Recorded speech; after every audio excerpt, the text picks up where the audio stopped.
We continually focus on, am I getting what I want from the relationship? Does the relationship measure up to my needs, my expectations?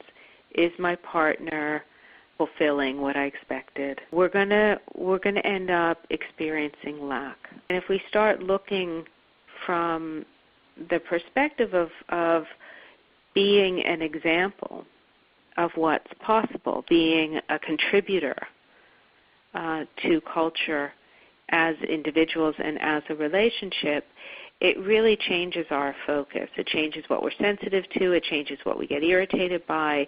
It changes what we value. And that makes different things possible in a relationship. It will either show up our relationships as being very fulfilling, or it's going to show up our relationships as being in need of a real values and spiritual tune-up. But it's good to know, and it's good to know when that information comes back at us through looking at what we want to contribute or what we want to be an example of, what we consider inspiring and how we want to be inspiring. We can be examples to the community around us as individuals or as a couple. Sometimes we go places in the community with our partners, and people know us as a unit. And sometimes in some of these communities, we interact on our own. Certain work environments, work communities, we're usually they're our own profession. We don't necessarily go as a couple.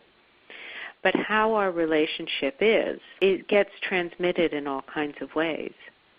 And when people experience that sense of stability and steadiness and trustworthiness and existential peace and ease of a solid, that you're in a relationship that's solid, not fraught with trouble, people tend to trust more.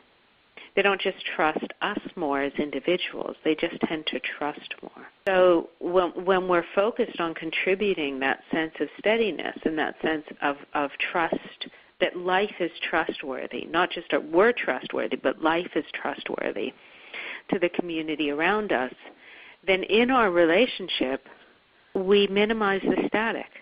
We minimize critical mind when it arises. We don't pay attention to it. And we lead with our blessings. And then when we're doing that, there might be all kinds of things that do need to change in our relationship that aren't close enough or aren't intimate enough, or habits of personality or ego that just need to change.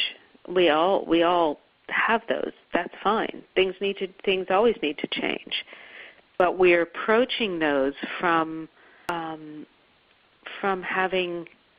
experiencing so much richness through the fact of sharing our lives with somebody else and not taking that for granted and not having that be a throwaway thing. That our desire to create trust in the community around us means that we want to keep our relationship stable and static-free, which means that we deal with the things that need to change, not from avoidance, but from a perspective of richness, not a perspective of lack. And that's a big deal for a lot of people.